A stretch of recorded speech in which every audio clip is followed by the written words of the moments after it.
Kenapa? Bahagia dunia sudah kita dapat, makan bareng kan gitu. Kemudian bencengkrama, datang ustadz ceramah, dengarkan, dapat sesuatu kebahagiaan. Yang pertama Bapak Ibu, dapat ilmu. Man kharaja min baitihi fi talabi ilmi fahuwa fi sabilillahi hatta yarji. Itu kata Nabi begitu. Barang siapa yang keluar dari rumah pingin mendapatkan ilmu, fahuwa fi sabilillahi hatta yarji, maka kita akan mendapatkan pahala jihadu fi sabilillah. Itu luar biasa. Jadi nanti ini kita bakal Bapak Ibu masuk ke surga semuanya. Nanti Bang Roy jumpa sama Kak Eva. Sampai di surga kan tanya-tanya, Kak Eva tanya, si Roy katanya. Datang nanti siapa lagi Pak Kepli, siapa Pak Kepli? Ini. Udah kumpul semua kita nih. Mana keluarga yang ditanya? Kita udah jumpa semua nanti di surga nanti kelak. Baru Bapak Ibu kecarian satu orang. Siapa itu? Ustad. Mana Ustad Winda? Katanya. Kok nggak nampak? Aneh itu dia. Datang yang lain celoteh kan, kurasa masuk neraka Ustad nih katanya. Datang Bang Roy marah, janganlah pula prasangka buruk, di surga pun masih prasangka buruk aja mau Ustaz. Rupanya Ustaz di atas di VIP. Bapak-bapak ibu, saya di atas, aman-aman VIP. Gitu dia. Jadi kalau saya di VIP nanti Bapak Ibu saya ajak juga ke atas. Aman Pak Kepling. Ya kan, nanti kalau Pak Kepling juga sudah ke VIP, ajak saya. Jangan lupa, ingat ada janji ini ya kan. Nah, kalau Bang Aswan duluan ke VIP, ajaklah Ustaz. Kalau Ustaz yang duluan ke VIP, sama-sama kita saling mengajar. Jadi Bapak Ibu yang dimuliakan oleh Allah, Nabi Muhammad kan pernah Isra Mi'raj tuh, naik ke Sidratul Muntaha, menerima wahyu sholat. Jadi Nabi Muhammad tuh ke langit itu sudah jalan-jalannya ke surga, ke neraka, nengok kondisi umat ketiga itu. Kalau seandainya nanti masuk surga.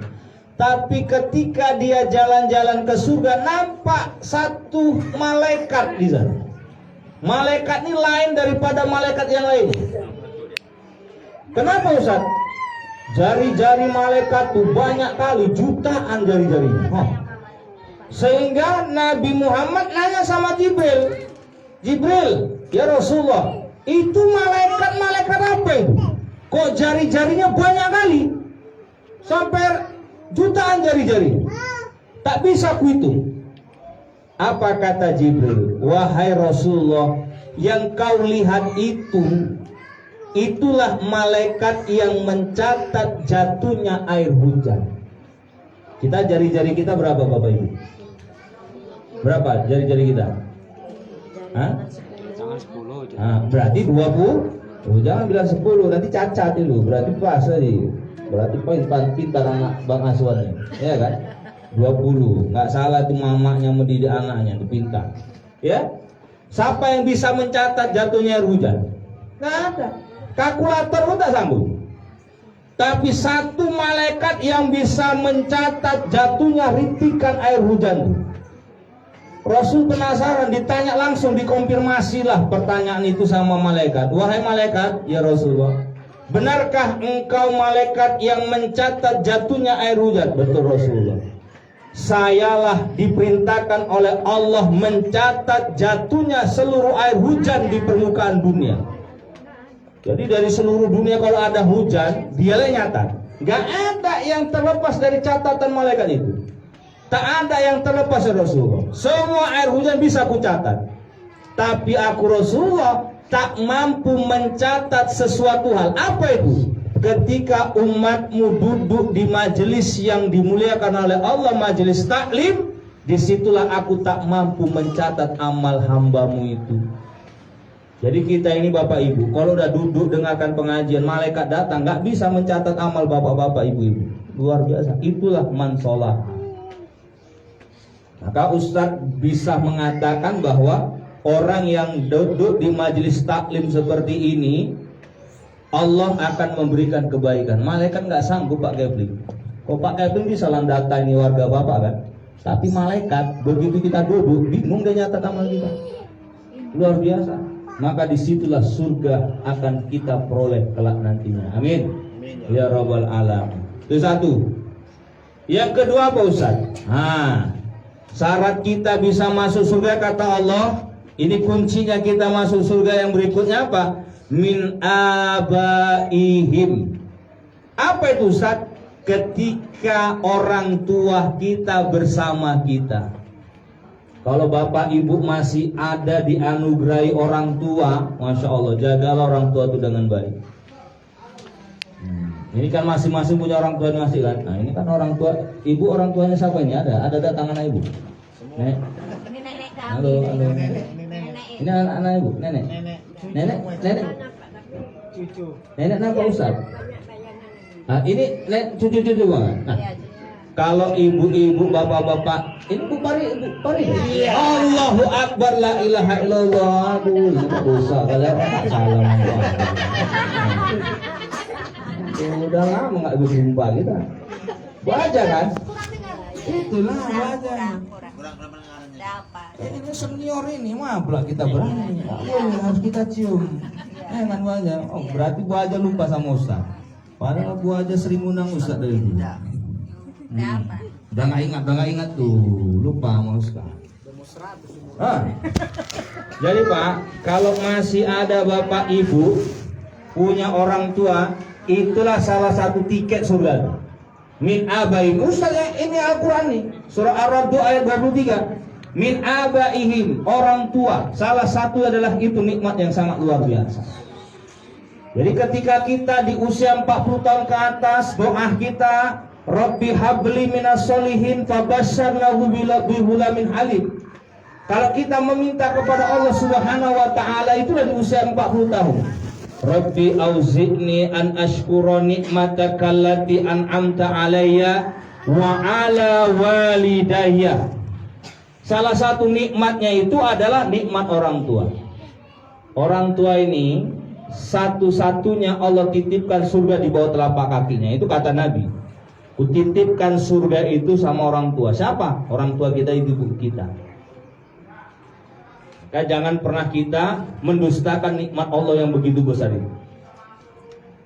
Orang tua ini kan ibaratkan Al-Quran udah lapu Bapak Ibu.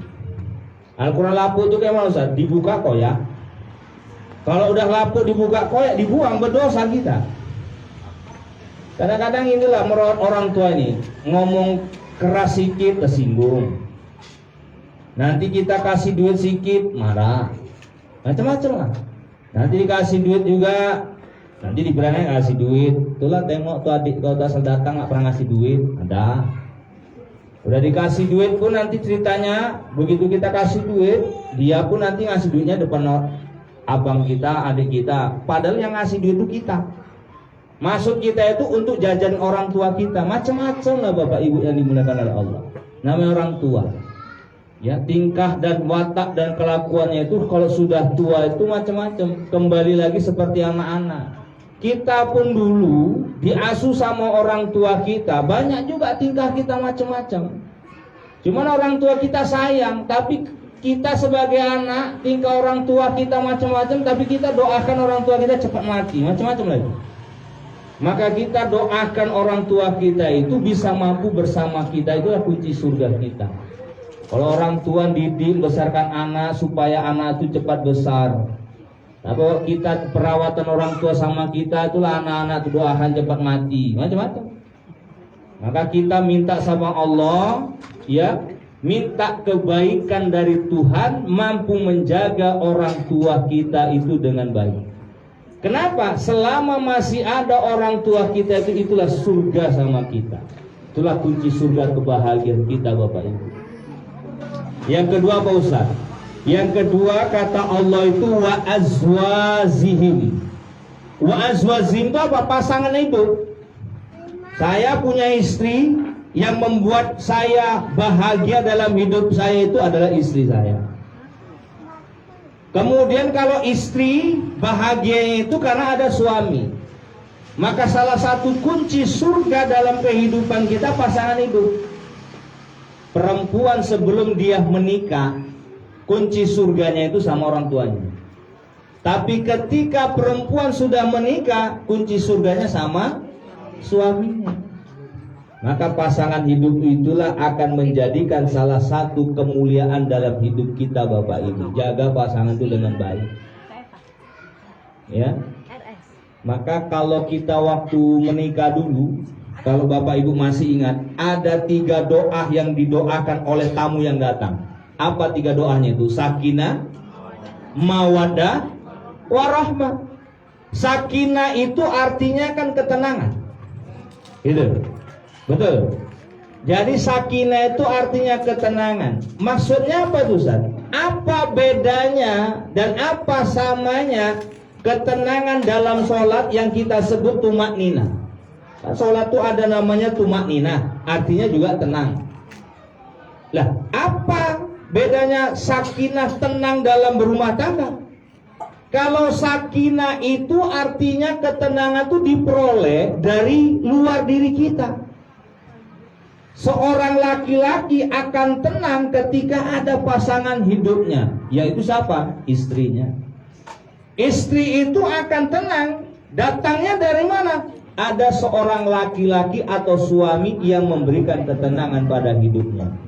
Dulu waktu masih lajang, Bang Roy ini makan kemana-mana, entah kemana-mana makannya, sama kayak saya. Terbang makannya, beli nasi bungkus sana kemari. Bang Hasan pun sama juga, ini aktivis juga. Cari undangan lagi kan. Tapi sekarang sudah berumah tangga, makan udah nggak kemana-mana, satu tempat.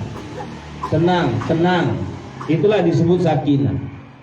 Dulu waktu masih lajang, awak nyuci pakaian, awak rendam sampai 3 hari 3 malam, sampai bau rendaman tuh kan gitu Bang Azon. 4 hari baru awak cuci. Sekarang nggak sampai berhari-hari, 1 hari itu direndam udah cuci, kering kadang-kadang. Itu digosok kan. Dulu gosok, mana yang mau pakai itu awak gosok.